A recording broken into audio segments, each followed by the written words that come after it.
अध्यात्म विज्ञान कोई धर्म या संप्रदाय नहीं है, ये स्पिरिचुअल साइंस है जो कुदरत के कानून पर आधारित है।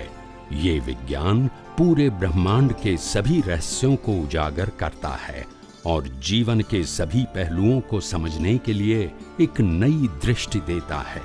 इसी को आर्ट ऑफ विजन कहते हैं, दुनिया को देखने की एक नई दृष्टि, जो अध्यात्म विज्ञानी परम पूज्य स्वामी श्री कमलेशानंद जी के निर्देशन में सनातन सत्य का अनुसंधान कर हमारे जीवन को प्रकाशित करे।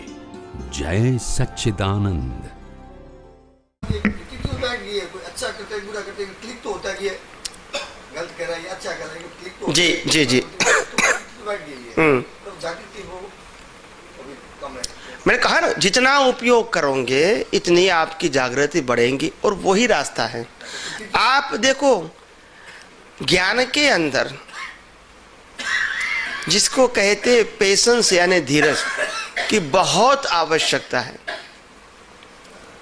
इनमें जल्दीपन अच्छा नहीं है। जितना भी हम इसको क्या करते हैं, फिजिकली प्रयास करके पाने का प्रयास करेंगे, ऐसा नहीं पा सकोगे और ऐसा पाना संभव भी नहीं है। ज्ञान का मतलब है जागृति, और वो भी कैसी जागृति? गंभीरता के साथ। कौन सी गंभीरता? हमको खुद को अनुभव करना है, खुद का अनुभव करना है, खुद को और खुद का अनुभव करना है। मगर कैसे होगा? तो कि जिस प्रकार से ये मन वचन काया के जो संजोग आते हैं, वो संजोग में आप जितने अलिप्त रहोगे और उस ही समय आप चरण विधि के एक एक सेंटेंस को आपके जीवन में जो भी सुटेबल है इनको रियलाइज करोगे, तभी आपके ज्ञान की अनुभूति बढ़ेगी। जैसे एग्जाम्पल, जैसे कोई व्यक्ति हमारा अपमान करते हैं, उस समय तुरंत मालूम हो जाना चाहिए अपमान करने वाले व्यक्ति अपमान नहीं कर रहे हैं, उनका तो मन वचन काया पर और पराधीन है। तो ये ज्ञान आपका हाजिर हो गया तो सेपरेशन हो गया, यानी वो करता नहीं दिखे। फिर अंदर ज्ञान होता है, करने वाला कौन है? व्यवस्थित शक्ति। उसके अंदर कौन है? शुद्धात्मा। मेरे अंदर कौन है? शुद्धात्मा। ये प्रकृति किसके आधार से? व्यवस्थित के आधार से।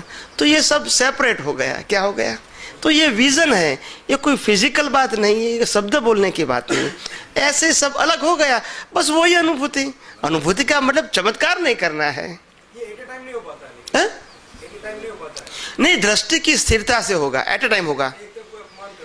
उसी समय इतना सोचना नहीं होता है, क्योंकि अभी जो अपमान की जो इफेक्ट है, वो इफेक्ट के आधार से हमारे ज्ञान की इफेक्ट कमजोर है। क्या बताया? हमने जो चेक लिखा है इससे हमारे बैलेंस की इफेक्ट कमजोर है, तो चेक क्या होता है? बाउंस होता है। जब बैलेंस बढ़ गया तो पास हो जाएगा। वो तो प्रतीति तो बैठ गई, मगर लक्ष्य और अनुभव होना चाहिए।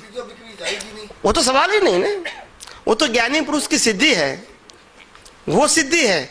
मगर लक्ष्य और अनुभव ये हमारे ऊपर आधार है। प्रतीति का लक्ष्य होना चाहिए और लक्ष्य के आधार से अनुभव होगा।